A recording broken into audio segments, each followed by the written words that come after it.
Bring in show music, please. This is Squawk Pod, and I'm CNBC producer Cameron Costa. On today's episode, a tariff boomerang, potentially. Treasury Secretary Scott Bessent issued a warning to countries who have not reached a trade deal with the U.S. by August 1st. Their tariffs may revert to what they were back in April. Secretary Bessent tells us the warning has proved fruitful already. We've had a lot of people change their tune in terms of negotiations. So my mailbox was full last night with a lot of new offers, a lot of new proposals. So it's going to be a busy couple of days. And the heated city election that has made national headlines. New York City Mayor Eric Adams joins us on his platform and his competitors, including Andrew Cuomo and Zohran Mamdani. Finding ways as the mayor to put money back in the pockets of working class people, I know how to do. He does it. This is a class exercise. Right now, we need expertise that we don't lose the success we made in this city. Plus, on the national stage, a new political party under Elon Musk taking shape. Can you become someone who can influence parties when you have such close margins on both sides? It's Monday, July 7th, 2025, and Squawk Pod begins right now. Stand Becky by in 3, 2, 1. Cue, please. Good Monday morning and welcome to Squawk Box right here on CNBC. We're live from the NASDAQ market site in Times Square. I'm Becky Quick along with Joe Kernan and Andrew Ross Sorkin. Let's start this morning with trade. President Trump saying he has now signed letters to 12 countries outlining the various tariff levels they would face on goods that they export to the United States. He said the, quote, take it or leave it offers would be sent out today. Now, he didn't name those countries set to receive the letters. Late last night, the president posted on Truth Social the following. He said, any country aligning themselves with the anti-American policies of BRICS will be charged an additional 10% tariff. There'll be no exceptions to the policy.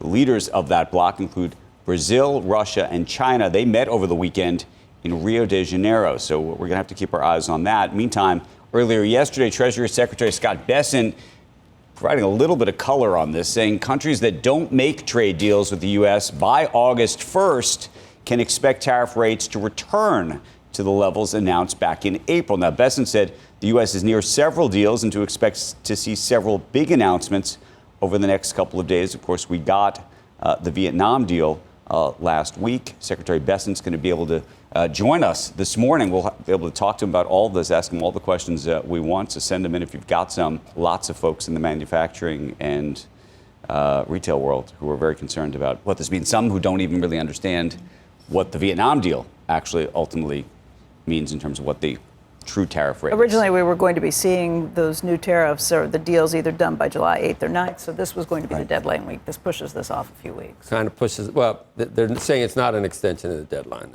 They're saying the letters are going out. Either do it. But it kicks in actually on, it does, on August 1st. As Congress debated President Trump's tax cut and spending bill last week, Elon Musk threatened to start a new political party.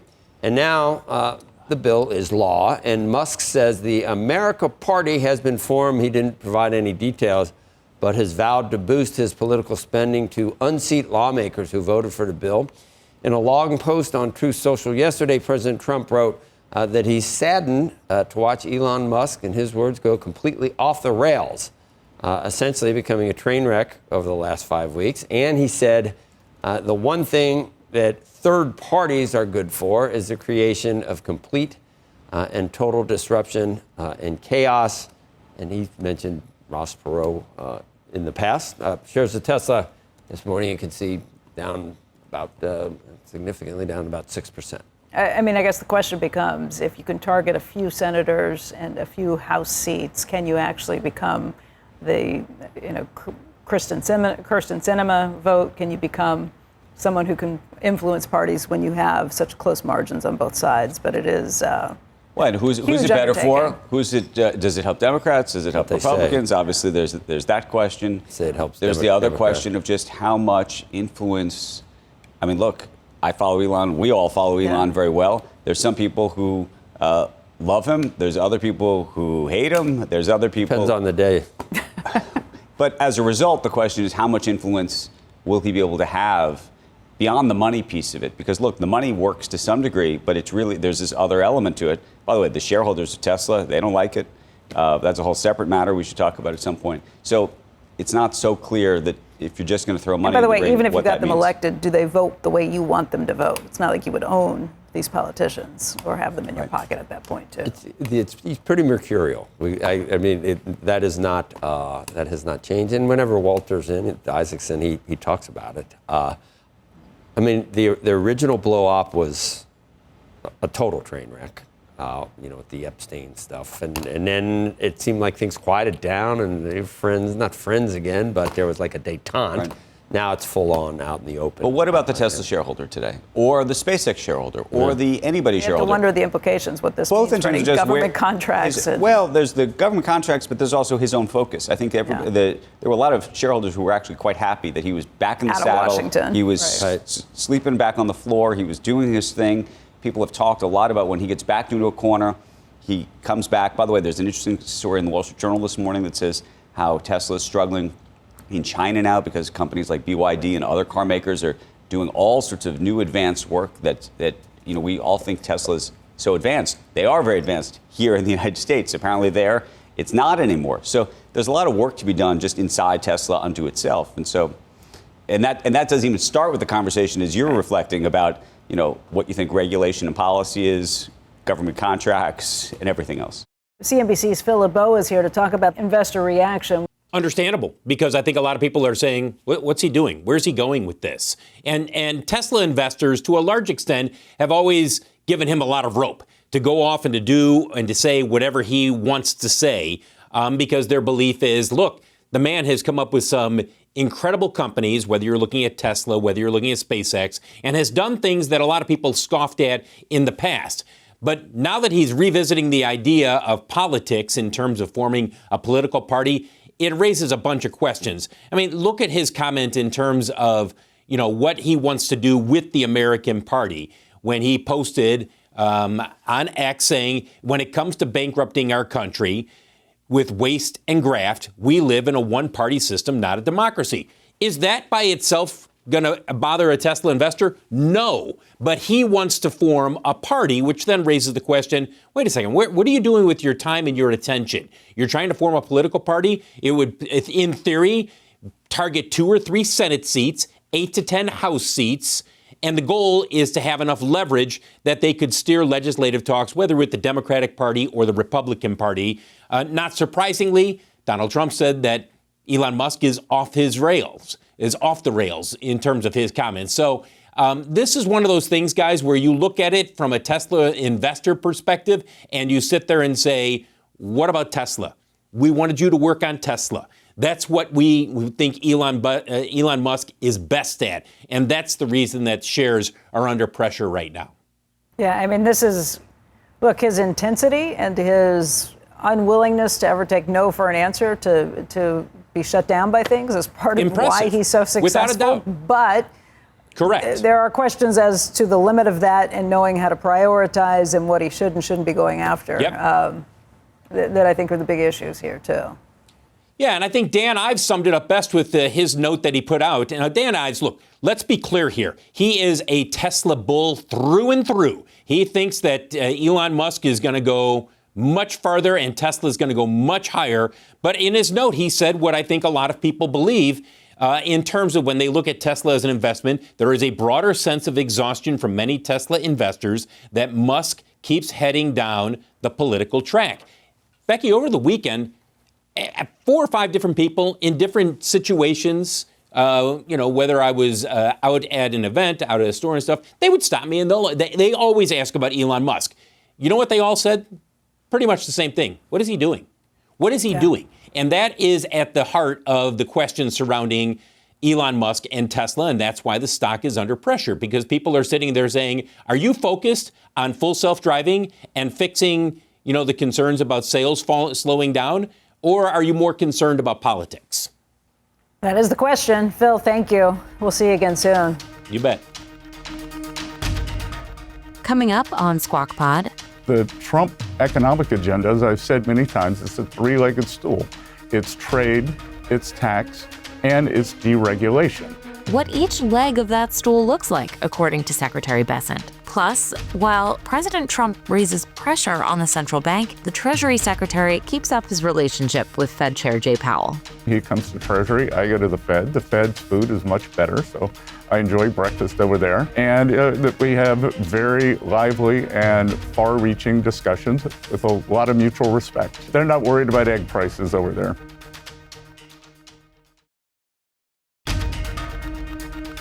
You're listening to Squawk Pod from CNBC. Here's Joe Kernan with Becky Quick and Andrew Ross Sorkin.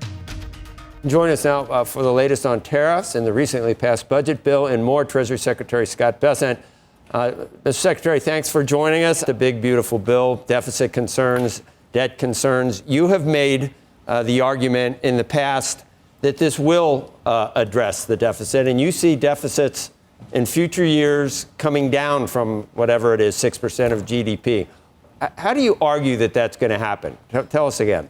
Well, good morning, Joe. And look, we inherited a mess, and I'm not sure where all these deficit hawks were when the Team Biden was blowing out the deficit. So last year was 6.7% of GDP, which was the highest it had been when we weren't in a recession, weren't at war. We don't have a tax collection problem. We have a spending problem, and we're trying to get that under control. We are also trying to accelerate growth because changing the growth trajectory upward solves a lot of the deficit problems. Mr. Secretary, I asked the question that not all deficit spending is equal. I don't think. And would you argue that if a deficit resulted from lower tax rates or from extending the tax cuts, whatever you want to call it, if it can cause some growth, is that superior to the deficit, or is it less deleterious than the deficit you get just from Green New Deals or IRAs or whatever you're talking about, the government, just transfer payments and the like? Well, Joe, you're exactly right. Does the spending create more growth, and is the GDP growing faster than the deficit? One of the things that I agreed with Secretary Yellen on, the important number is the debt to GDP, and we intend to bring that down. We also intend we've cut spending. On the IRA, there's substantial pullbacks. A lot of those were uneconomical, stranded assets. And the Trump economic agenda, as I've said many times, it's a three-legged stool. It's trade, it's tax, and it's deregulation. So, I also believe that the substantial amount of deregulation that we're doing is going to accelerate economic growth. And the important thing, too, is we're going to have economic growth in a non-inflationary manner, unlike we saw in the previous 4 years. Okay, let's move on to trade. And it's amazing how quickly things move. I know yesterday you said by Wednesday we might have a couple of more deals to announce. I know it's Monday, it's not even 9 o'clock yet.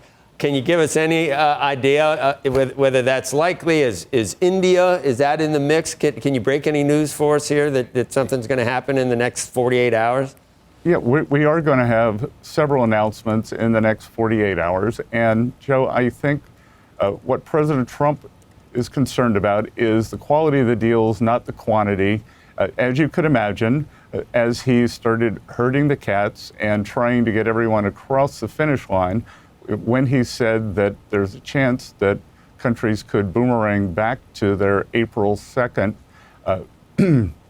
reciprocal tariff levels, we've had a lot of people change their tune in terms of negotiations. So my mailbox was full last night with a lot of new offers, a lot of new proposals. So it's going to be a busy couple of days. But importantly, too, that President Trump has said that the countries would not go back to the reciprocal rate until August 1st. Mr. Secretary, question on behalf of a number of viewers who are in business importing things from Vietnam, and they want to know the following. They say this 20%, Is that on top of existing duties? Is it 20% overall? What is the actual number? Because I think there's a lot of folks who are still confused or trying to do some planning here. Andrew, 20% overall. 20% overall. So there's nothing that's not tacked on to something else before that. No, this supersedes all the other tariffs. Now, there may still be some of the 232 tariffs for specific industries, but in terms of generalized, it's 20%. Mr. Secretary, I think you took, or at least it was interpreted, there was a softer tone on what's going to be included in the letters that go out on Wednesday. What can we expect? What are they? Is it ultimatums and the president's way or the highway with some of these numbers, or are there details on I don't know, sort of staking out positions and letting these countries know what where they have more work to do? No, they're pretty standard letters, Joe. It's just thank you for wanting to trade with the United States of America. We welcome you as a trading partner, and here's the rate, unless you want to come back and try to negotiate. The one thing I've noticed that a lot of people that don't want any tariffs and are the most critical of the entire approach to trade are the ones that seem most disappointed when the president doesn't follow through on the tariffs that he's promised. So when it appears that he's trying to do deals and trying to, negotiate from a position of strength, they're the first ones to criticize him for not following through with the really draconian tariffs that we all hope doesn't come to pass. Well, Joe, as I've said over the past few weeks, TDS, which used to mean Trump derangement syndrome, has turned into tariff derangement syndrome. And this same group was pulling for the economy to slow, for inflation to pop up. None of that has happened. And as a matter of fact, we're taking in substantial tariff income, which I don't like the CBO scoring, but some Democrat made the mistake of asking the CBO to score tariffs. And over the 10-year window, that's $2.8 trillion based on the current deals. And I can tell you that the deals that are coming out will be slightly higher than that. So again, I don't like CBO scoring, but $2.83 trillion over the 10-year window substantially eases the deficit. Mr. Secretary, you are an incredibly busy man. I think your portfolio is more expansive than any Treasury Secretary I recall ever seeing. I just wonder, what job do you think is more important to the markets, to the economy? Would it be Treasury Secretary or Chairman of the Federal Reserve? Look, they're both very important jobs. I am busy as Treasury Secretary. Becky, I think you're asking which is more important for me to do. I am. Okay. Look, I will do what the president wants, but I think that we are making great gains here at Treasury. We've had a busy 5-6 months out of the blocks, and we've got a lot to do. Passing the One Big Beautiful Bill on July 4th was an incredible achievement by the president, by Speaker Johnson, by Leader Thune, but now Treasury is tasked with the implementation. Mr. Secretary, as you think about interest rates, we've heard from the president talking about what he would describe as too late Powell. Powell is not going to be in this job in a year from now, no matter what. And one of the conversations we had with Steve Leisman last week was the idea that maybe the market has already built in almost the shadow-fed idea that you raised about a year ago before the election in terms of how the market thinks. Do you think that interest rates, to the extent they have been kept down, irrespective of what the Fed is doing, or at least the expectations of what the market thinks, is a function of that? Well, Andrew, I always say markets live in the future, and I think markets may be pricing in that perhaps the president's right, that rates should be lower. I would say that the market's pricing in lower, I think it's 2 cuts for the rest of the year, and then the 2-year, the overnight and the 2-year are inverted. So maybe the market's just pricing in the economic fundamentals. And sure, a different Fed chair is a kind of forward guidance. But as I reiterate to people all the time, it's not just the Fed chair, it's a committee. By the way, what are your lunches like with Jay Powell these days? Well, it's breakfast, and we have a lively exchange. We do a home game and away game. He comes to Treasury, I go to the Fed. The Fed's food is much better, so I enjoy breakfast over there. And we have very lively and far-reaching discussions with a lot of mutual respect. They can spend as much money as they want on breakfast at the Fed. They're printing. It's like anything goes. It's like, They're not worried about egg prices over there. Are people actually leaving tariff offers for you on your voicemail? Or was that? They're coming in a lot of different ways, Becky. Fast and furious. Yeah. You're at this point, you're still Treasury Secretary, so I need to ask you about the dollar. And it actually is a sort of an issue that, the markets are at new highs, equity markets, the bond market has been behaved after the big, beautiful bill. But people looking to nitpick or looking for something to really be concerned about, talk about the dollar's behavior since the beginning of the year. I think it's the worst start of a year in 30, 40, 50 years. Was it overvalued, Mr. Secretary? Was this long due? And given the recalibration in global trade the president's trying to effect, is this to be expected and actually welcomed? Well, Joe, I was in the investment business 30, 40 years, and more than half my gains came from currencies. So I think I have a good box to stand on here when I talk about currencies. And I can tell you that it's natural for currencies to go up and down. And what we've seen is not out of the ordinary, maybe the speed with which it happened. But again, these days things seem to happen much faster. After the bottom in the stock markets on April 9th, we had the fastest recovery from a 15% drawdown in history. And I would point to President Trump's first term. Over the first year, the dollar went down about 7% when Tax Cuts and Jobs Act were passed in December. Then over the ensuing few years, the dollar went up. And the value of the dollar, it could mean that other countries' currencies are strengthening. The index that you're referring to is the DXY. The largest component of that is the euro. And one would expect that the euro would appreciate given the fiscal spend that we are seeing coming out of Europe, especially on defense and especially from Germany. The other thing that's happened, we have seen a substantial depreciation in the Chinese currency, the RMB versus the euro. So I believe that's down about 11.5% on the year, and it's just hit an all-time low. So, I don't see people waving their hands in the air about the Chinese currency depreciating. Mr. Secretary, I wanted to just ask you about China. About a week ago, President Trump referred to a potential deal over TikTok in the next 2 weeks. Some people looked at that and said that's an interesting chess piece as part of the larger negotiation with China. What is the timeline at this point with China? Can you give us any sort of sense of how things are going there? Andrew, one of the things that's not in my portfolio is TikTok, so I can't speak to that directly.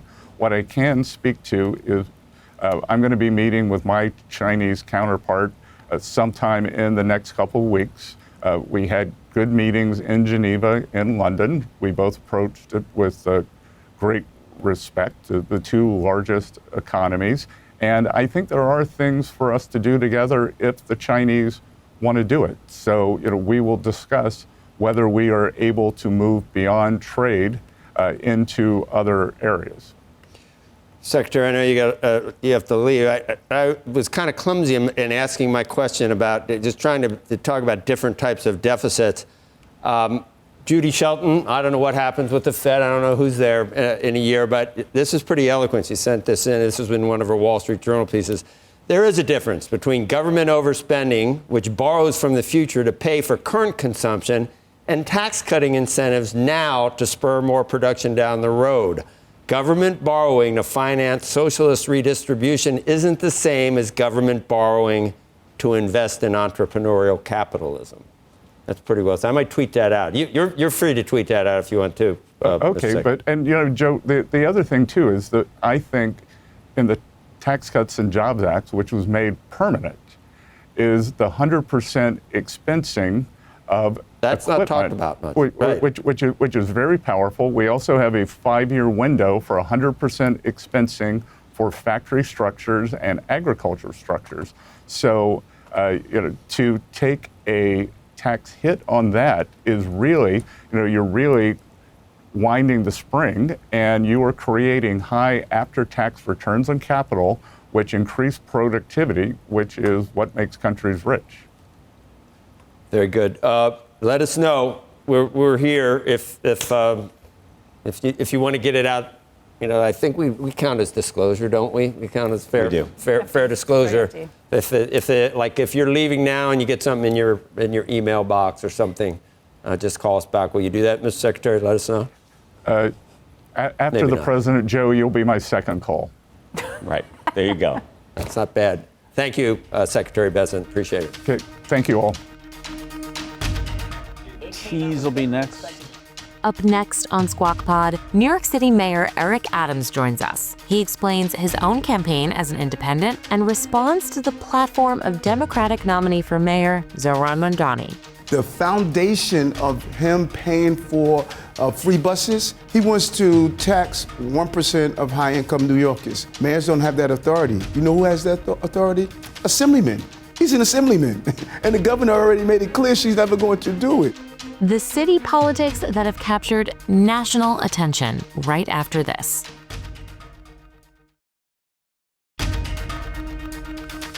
Welcome back to CNBC's Squawk Pod. You're watching Squawk Box right here on CNBC. I'm Andrew Cuomo, working along with Joe Kernan and Becky Quick. A lot going on after this long July 4th weekend. Joining us right now on the set this morning is New York City Mayor Eric Adams, a national debate playing out since Mamdani won that Democratic nomination. Good morning. We're all trying to figure out where this is all headed. We're looking at Poly Market. He is still up relative to you. I want to understand what you thought, what you were thinking. We all saw him come on, but really only come on hot 72 hours out, maybe a week out. And it sounds like you've been thinking about this a lot longer. Yeah, and remember the Poly Markets also days out. It had Andrew above him. 6 months ago, I was in a restaurant and I heard two young people talking about Mamdani. And then I was in a store purchasing something. I heard two young college students saying the same thing. I went back to my team. I said, Zohran is going to win this race.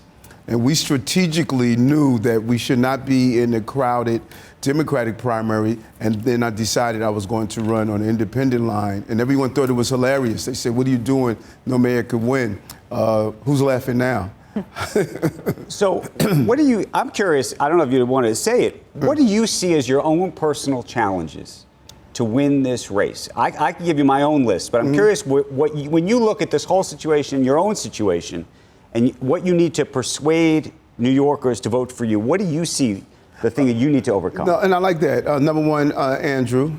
Andrew spent $30 million. Andrew Cuomo? Yes. Okay. Heard his narrative. I always said he didn't have the legs to run in New York. New York is a competitive place.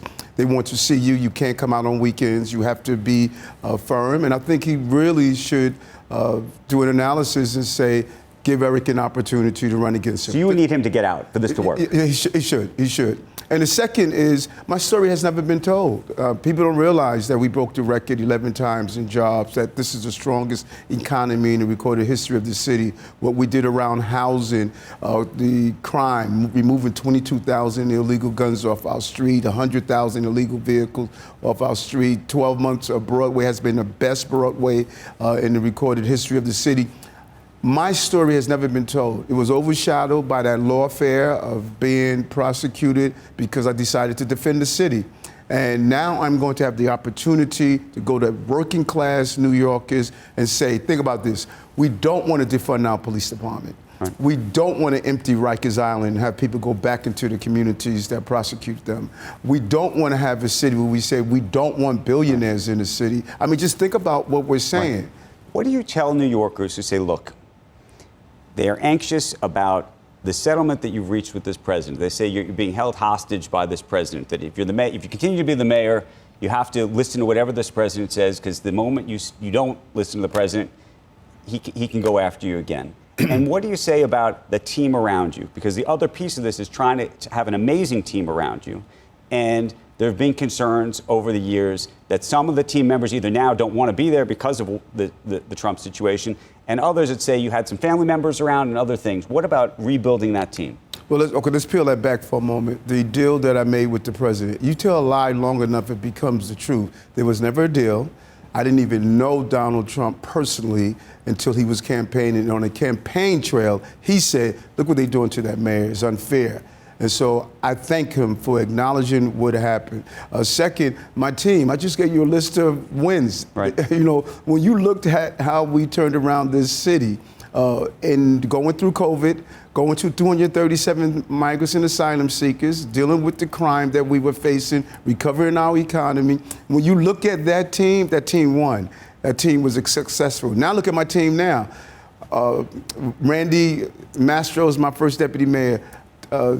Commissioner Tisch is my police commissioner. Camille Joseph-Wallach, my chief of staff. Listen, you learn as you go on. When we started in January 1st, 2022, trying to give people to work, they say, Eric, are you kidding me? I'm getting extended overtime. I'm getting extended unemployment. I'm not coming into the office. You want to work 12-hour days. And so you couldn't bring in the talent you wanted, even if you wanted to. People got used to working at homes. They know how I work, had to deliver for the city, and I did it in spite of what we had to go through. What about the affordability message that Mamdani has put out there? Now, look, the truth is, there's a lot of things he said that he can't actually do, things that you have said and I think described. Right. But the question is, how do you reach those voters who say, yeah, there's an affordability issue, and what are you going to do, and what are you going to tell those people that you can fix? Great question. Legitimate concerns about affordability, not only in the city, in the country. Everyone could talk about the prices that we're dealing with, purchasing basic things. And we got that. We heard that message. I know we're living in poverty. He knows we're living in luxury, actually is. I know living on the verge of homelessness. I know struggling every day, going to school with a garbage bag full of clothing, afraid you're going to be thrown out. That's my story. That is not his story. He's an academic elitist that comes with these philosophies and principles that don't work out on the ground. The foundation of him paying for free buses, he wants to tax 1% of high-income New Yorkers. Mayors don't have that authority. You know who has that authority? Assemblyman. Right. He's an assemblyman. And the governor already made it clear she's never going to do it. And so the foundation of his program is not winnable. Right. Now look at mine. $30 billion back into the pockets of working class people, paying off medical debt, paying college tuition for foster care children, dropping the cost of Metro cards on those low-income New Yorkers, just passed acts to tax. Low-income New Yorkers pay no income tax at all because of the partnership we had with Albany. So finding ways as the mayor to put money back in the pockets of working class people, I know how to do. He does it. This is a class exercise. Right now, we need expertise that we don't lose the success we made in this city. Have you spoken to Andrew Cuomo at all? Yes. Yes. Talked to him about the potential for him getting out? Well, there's a real history with Andrew Cuomo, and particularly black elected officials. He did it to Carl McCall. He went on the liberal line with Carl McCall when he was running for governor. Carl McCall lost. He pushed out Charlie King when he was running for attorney general after raising $5 million. He pushed out Charlie King. He did the same thing to David Paterson when David Paterson was governor. For him to see that I was on my own independent line prior to the race, and then for him to join it, he knew he was setting us up for this.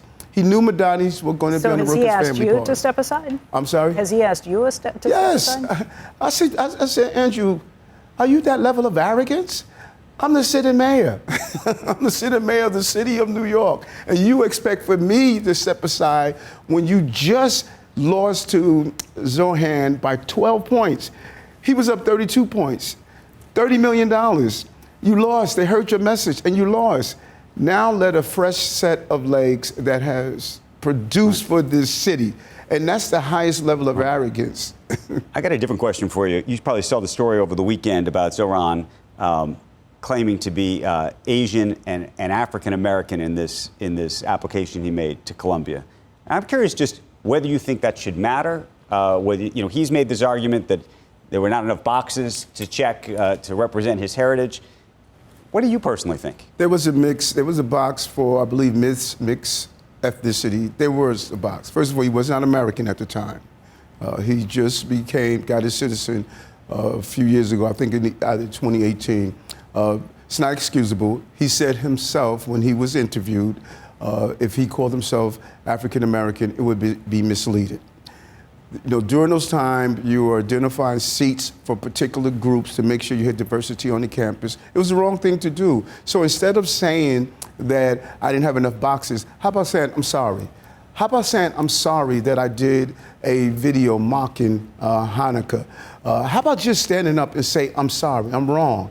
And I've said it over and over again. When I look at an analysis, what I had to put the city through, I said to New Yorkers, I'm sorry I had to put you through this, but I delivered for you.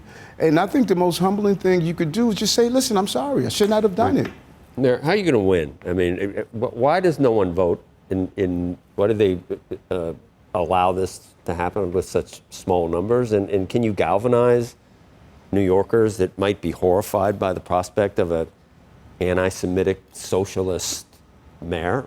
And that's such a good question. 9% of New Yorkers voted. 9%. 91%, they have yet to speak. 2.5 million. They never speak.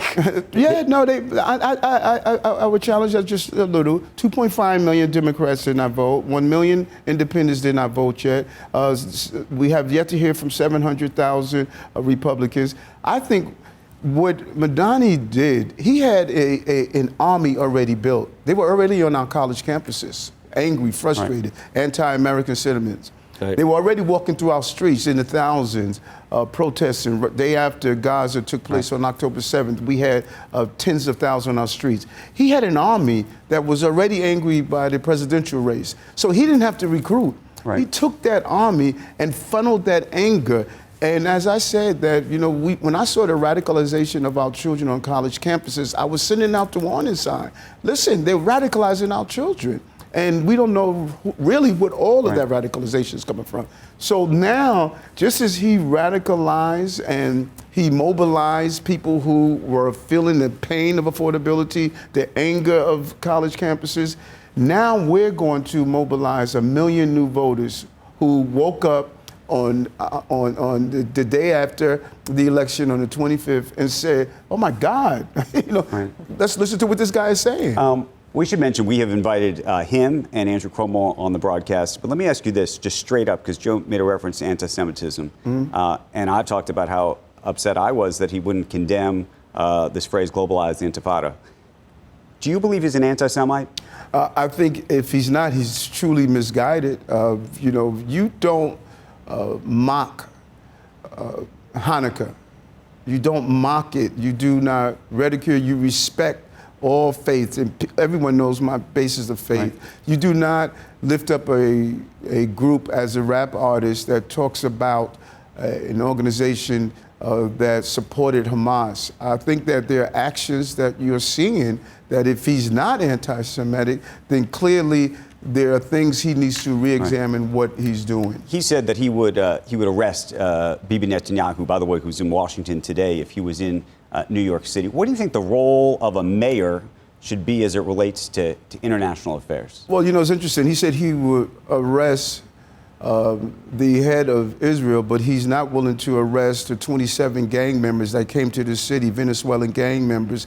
He stated that he would block ICE from doing that, as though ICE is a criminal organization and not as they are a federal law enforcement organization. So he would arrest him, But he will open Rikers Island when, after bail laws, you have the most dangerous people on Rikers Island. But he's okay with letting them out and go back into the communities that they harm. So I think he has a little mixed up. The role of the mayor is to protect the people of this city and to embrace international leaders to come here. There's a reason the United Nations is on the East River in our city, because this is the place where you come in and debate issues, not use your prosecutorial or arrest powers to harm people you disagree with politically. It is a longer conversation. We want to thank the mayor for joining us. As we mentioned, we have asked and invited Andrew Cuomo to be here. As we have Mamdani, we want to talk about all of these issues, given our audience and what's going on here. So thank you for coming in. The city's doing well. Strongest economy in the history. And I'm going to tell to all those business leaders with a little tension right now, trust me when I tell you, we're going to win. Okay, Mr. Mayor, thank you. That's the podcast for today. Thank you for tuning in after the holiday weekend. Squawk Box is hosted by Joe Kernan, Becky Quick, and Andrew Ross Sorkin, weekday mornings on CNBC starting at 6 Eastern and going all 3 hours until 9. To get the smartest bits from that TV show right into your ears, follow Squawk Pod wherever you get your podcasts. If you already follow us, thank you. We'll meet you right back here tomorrow. Have a great day. We are clear. Thanks, guys.